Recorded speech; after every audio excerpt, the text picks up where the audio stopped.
guys, how you doing?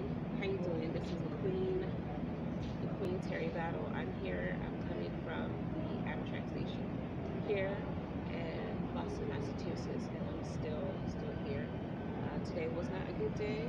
It's Tuesday, April the 8th, 2020, and I'm still processing a lot of things right now. Today I had a little powwow because of my finances right now. I'm still doing this YouTube channel as well as applying for jobs, as well as getting out there, pretty much doing the very best I can to survive, call for housing, shelter, just trying to be involved in the community, and also see who needs help. So I was to post this today, got some information, but right now the coronavirus is at its peak, so I'm not able to actually get into a lot of services at all, because the coronavirus, all the help, all the nurses and doctors and staff have already reached their full peak, so everybody has already had their jobs. And right now, for me to actually apply for a job is kind of redundant because the job's already filled. So I'm trying to get into that curve while I can, as well as some personal relationships that I've had. Had a couple of relationships where some men have posted videos on the internet about me without my knowledge. They posted some videos on Instagram and Facebook without my knowledge as well. And people say, oh, I need a lawyer, or I need a lawyer, but they won't tell me exactly what it is. So I can't do anything really about people posting pictures or videos because I don't know where they are and I don't know who these people are.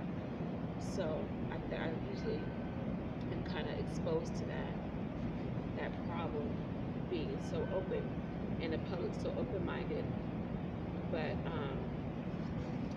can't really protect yourself from public embarrassment, and also trying to get a job, not really just a public job, a government job, but just a job at McDonald's, a job at Burger King, a job at Chick-fil-A. I've applied to McDonald's like 3-4 times. I've applied to Dunkin' Donuts in Albany twice.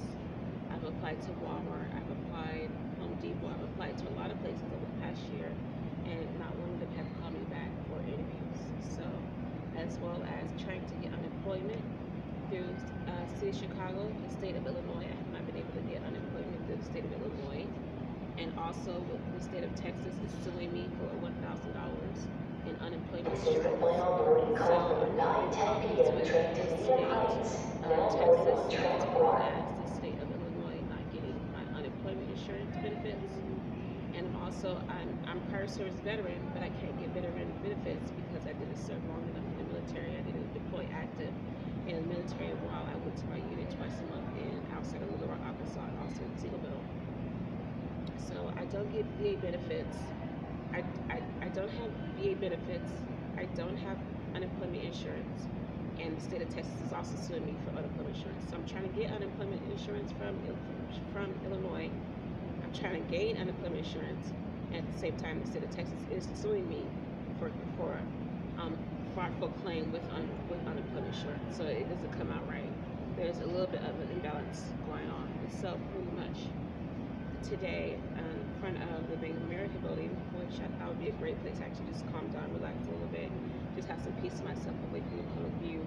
I just kind of, trying to deposit some money and just kind of wanted to chill for a little bit. I cried, sat down and knelt with my knees and just kind of cried, just trying to get some closure to myself. Now, people, they don't want you to know how bad of a situation it is, because yes, it is a really bad situation for me. Right now I only have about 97 cents, 93 cents in my bank account, and my bank account here in New York I only have about 93 cents, and the only money that I've gotten is through begging people for money. So it's really hard to actually do this YouTube channel, this YouTube feed, at the same time go through issues. I've been kicked out of various libraries plenty of times. I've been kicked out of libraries in Buffalo. I've been kicked out of libraries in Syracuse. And I've also been kicked out of libraries in Albany. I don't know why people are kicking me out of libraries when I'm trying to receive the services and pretty much do the same thing occurring now. So having internet access is another issue, as well as, are you guys with me? good. Okay. Okay, good. 5 minutes. Okay, so having internet access is another issue, as well as contacting people on the phone, as well as everything I try to hope for. If I try to hope for it, it's being put to the side. I sound a little bit like my Aunt Jolene right now. Because if I was doing this old school, I would have hit somebody already. I would have slapped somebody up. Most I was, you know, I've already been in trouble. I've already been in jail, probably right about now serving. If I was gonna play like old school for real, but I'm not. I'm not trying to play no games with nobody. Attention passengers, for the safety of all passengers. So you know what? I may cry. I may have. The 9:20 p.m. train to Forge on 495 And it's is embarrassing. now It's embarrassing for moving myself track as well as side, it's making the embarrassing following that other station people are stops: involved Back Bay, in what they're Rose, doing, what they're involved, what their activities and around me. corporate center, Islington, Norwood And I Depot, hate to see people get Norwood robbed. Central, Windsor I hate to Roads, see people get Walpole, jacked. I hate to Phillips, see people get Franklin, and Forge treated on unfairly 495. just because of my disadvantage. I hate to see somebody robbed because of my disadvantage, because I wasn't able to help them out. I hate to see people taken advantage of. I hate to get people robbed. Attention passengers, for the safety of all passengers, please stay clear of the yellow safety tiles around no standing zones. So I would hate for somebody to get robbed in order for them to be there for me in my time of need. At the same time, you're there for me in my time of need, and just because you're there for me and you help me out with something, it doesn't mean that I owe you anything else in return for that. It doesn't mean that I owe you my life just because you're helping me out with this and that and this and that, okay? And also some of the other things the way I've been treated by a lot of men is real low. It's real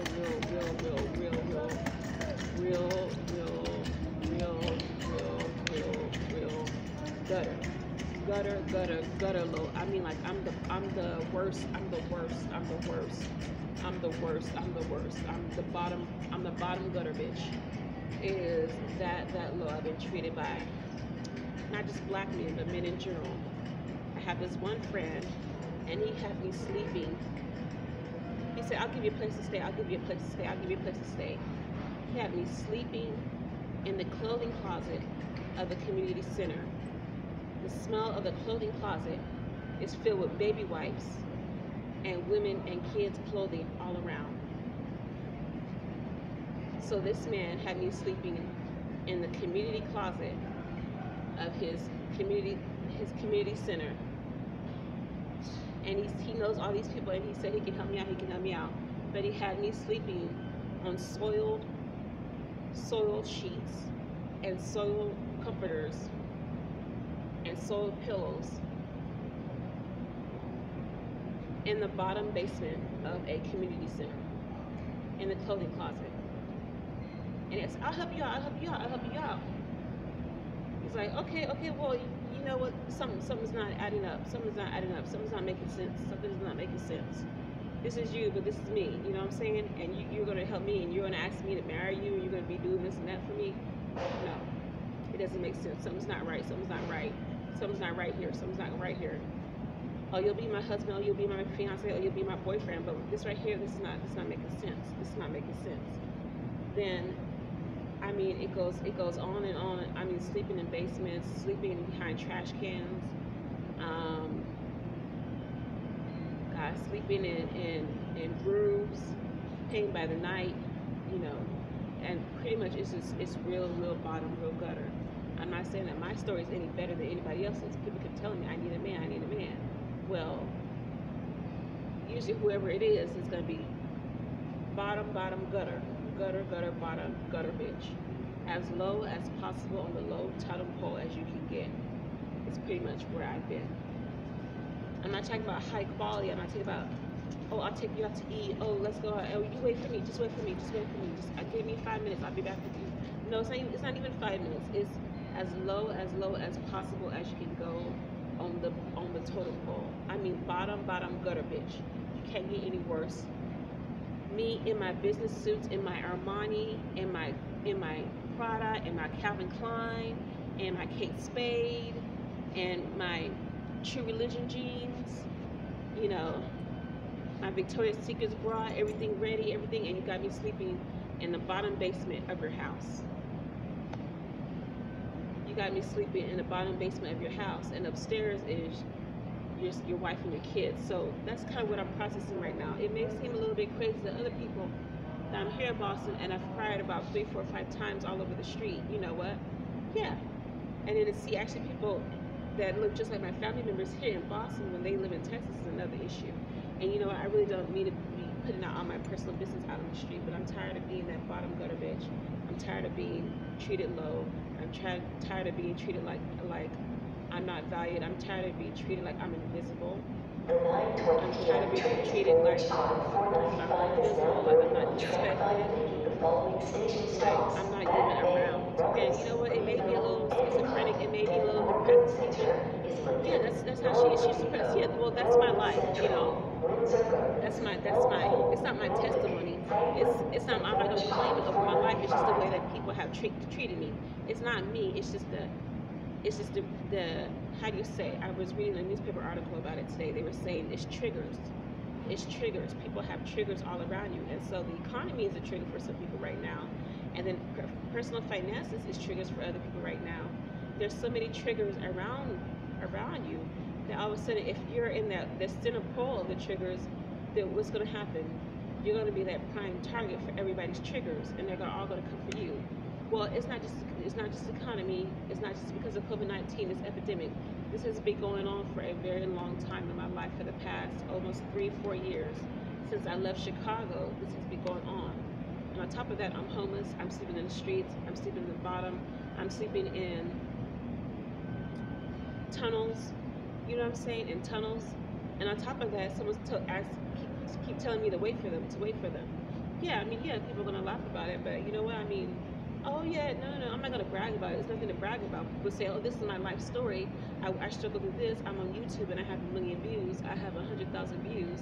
I'm on Facebook. I have 100,000 views because I was homeless and now I'm rich and successful. It doesn't work out that way. It doesn't work out that way. Whether you're black, white, Hispanic, Puerto Rican, Asian, wherever you come from, Muslim, Christian, wherever you come from, it doesn't work out that way. It doesn't work out that way. Oh, you were homeless and all of a sudden you were rich.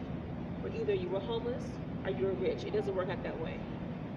You can't just have one and one and mix two. It doesn't work out that way. You have to come out of your situation for a reason. There's always something behind it.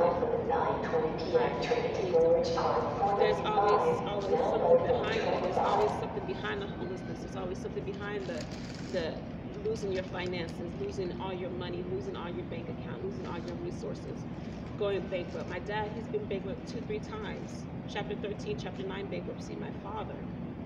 And now I don't even have a home to go to. People's like, go back home, go back to where you came from. Well, I don't have a place to go back home to where I came from. I don't have a place. I don't have a home to go back to. You know. Chapter 9, Chapter 13 bankruptcy and 2 divorces my dad went through. That's just my dad. And he was a single parent on top of that. So I had to go through that for 18 years, and now I'm in my 30s. I'll be 35 this year.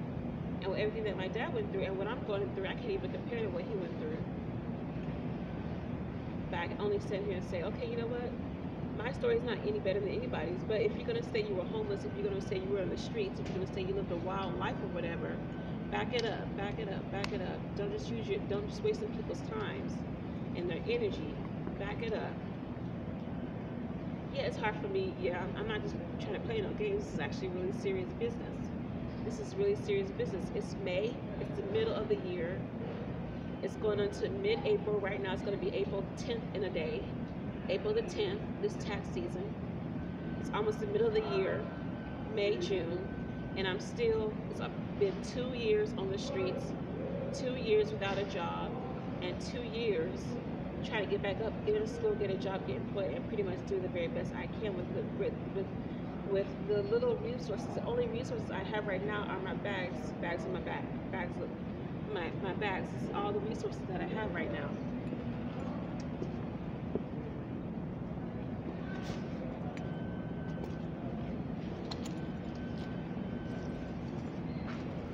Every single day on the streets, this is all I have. This is all the resources that I have. This is everything that I have. This is every single day, and I have 6 bags. Luckily, a friend, he let me keep, I have friends that'll let me put some of my stuff at their place. So every single day I have 6 bags. I carry 6 bags every single day on the street. Thank God an angel came in my life.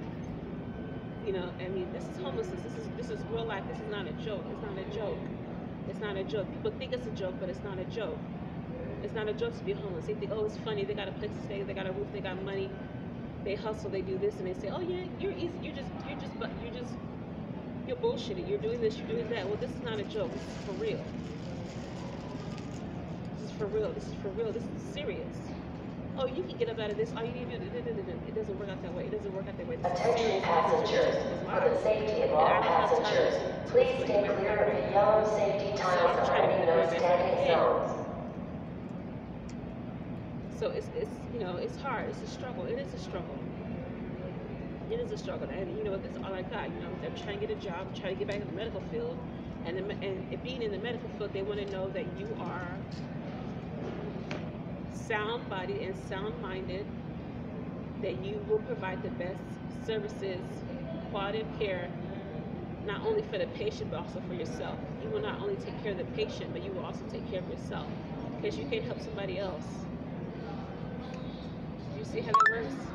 You have to be completely respected, completely sound in mind of a sound mind working in the medical field. And people see that you're unstable in the medical field, they will not hire you completely. They will not hire you at all. People see that you're unstable in the medical field or professional field, especially with government, they will not hire you. And that's another thing that I've been going through, okay? So I'm trying to do the very best I can with very limited resources I can. And people, you know what, it may be funny, people laugh, yes, serious business, it's no joke. And you say, oh, I was homeless, and I overcame it. No, it doesn't work out that way. It doesn't work out that way. It's not that easy. It's not that easy. Oh, you're couch surfing. Oh, you're going from one abusive relationship to another abusive relationship. Oh, you're hustling. You're hustling from one thing to another thing. You're hustling drugs. Now you're hustling crack. Now you're hustling weed. Now you're hustling women. Now you're hustling cars. Now you're hustling big time crime. When you do big time game, big time crime, you're gonna have that big time pay, that big time payback. Someone's gonna come after your life, or someone's gonna come after your family and friends' life. So it's not. I'm not trying to play no games with nobody. I know I work a lot with big people, and I don't want to waste anybody's time when I'm working around these people. I'm trying to get my life stable, my life in order before I try to make a commitment, a full-time commitment with anybody else's influential life. And you guys see the pictures on my Facebook and my Instagram. Those are big-time influential people. Anything wrong that I could do could not damage myself, but it could damage people that I love. Someone came up to me and said, oh, you know all these politicians, oh, you know this, oh, you know that. Why are you in this predicament? Well, it doesn't work out that way. It's a two-edged sword. You've been in politicians all your life, you have family that are politicians. It's easy for you to get acquainted because that's the life you're used to, or you know somebody who knows somebody who knows somebody who got you into the job, into the groove of things, into the hustle. So you're pushing this or you're pushing that, and it's still politics. Politics is all about pushing.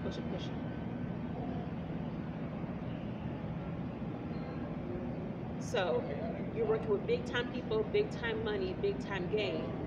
Politicians, they control governments and cities and legislations and laws. And I'm not trying to play no games with laws either. I know these people are very important, and I don't want to waste their time, and I don't want to waste the law's time, and I don't want to waste the government's time. So I'm very thankful to them and appreciative for letting them watch my videos and getting to know these people and meeting them and everything like that.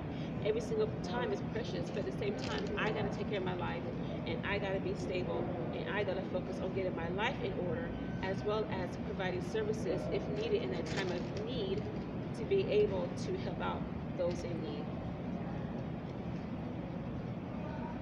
And I'm sure they'd be able to help me if they wanted to. But people coming away.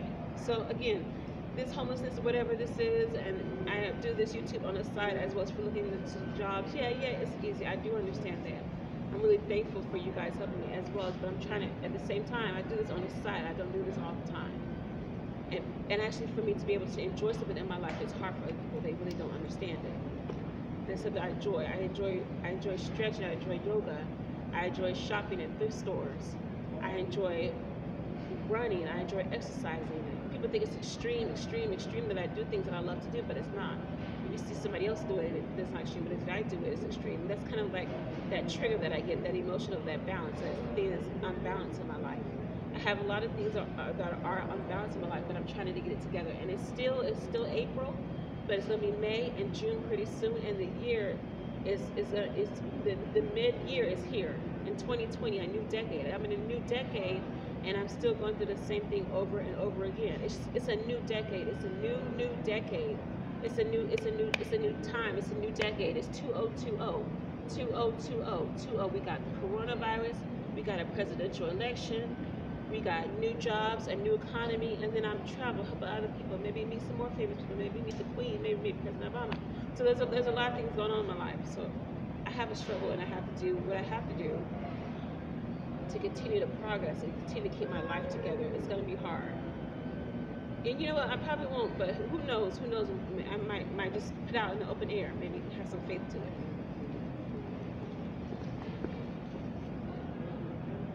Yeah, well, it's going to be crush my heart a little bit. Yeah, it might crush my heart. It might hurt my feelings.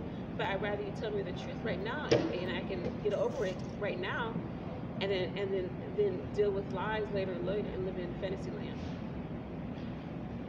So I'd rather you tell me the truth right now so I can get over it and do what I need to do in order to take care of business, take care of things right now at this moment, instead of living this for future years and years of my life, going through the same thing over and over, figuring out why, when, where, what, and what did I do? What did I do? I don't know what I did, so why am I deserving of this trigger treatment? It's like trigger treatment. That's what it is. It's called trigger treatment. Yeah, there you go. It's called trigger treatment. Trigger treatment. So anyway, this is LaQueen Terry battle. Oh, I can't. LaQueen. I don't know why people call me LaQueen in Boston, but I can't get over it. It's my birthday. So it's a child day. But anyway, this is LaQueen Terry battle here in Boston. I'm at the Amtrak station. Thankful that security let me use this resource today in order to record. I'm gonna try to continue to keep my head up, and you know what? I might be able to cry every day. You're fine, honey. You can go through. You can go through, honey. It's fine. I might be crying every day. I need to work out. I need to start boxing. I need to start boxing. I need to work out. I need to get a lawyer. I need to get services done. I need to get counseling. I need to get therapy. I need to look for jobs. I need to do so many things, but I'm very limited because I'm doing everything by myself. I'm doing everything by myself, so I'm very limited means. So I'm trying to do the very best I can with what little resources I got. Very little resources I got. So anyway, just keep me in your thoughts and prayers. I love you guys here from downtown Boston, Massachusetts. I'm just trying to take serenity prayer. I'm just trying to take things one day at a time, one moment at a time, and enjoying life for what it is. So I'm gonna title this video "The Trigger Treatment." I'm gonna title it "The Trigger Treatment" and try to do the very best I can with what I have. So I love you guys. This is LaQueen Terry battle. Keep me in your thoughts and prayers. Every single day is a new day. I don't know what's going to change, but I wasn't prepared to cry. I really wasn't prepared to how my day turns out. I was actually thinking, okay, I'm going to go to Target and get a couple of things. I really wanted a new phone. I really wanted a calling card. People were like, where'd she get this money from? Where'd she get this money from? Well, why would I not have money? I need to survive. So what is it to you? Who do I owe? Do I owe you? Who do I owe? And somebody says I owe them money, but they're not telling me that I owe them money to my face. That's an issue. If you say I owe you money, but you're not telling me to my face, that's not good business. That's not good business. That's not good business. It's not good business at all. So, all right, this is LaQueen. All right, peace and love.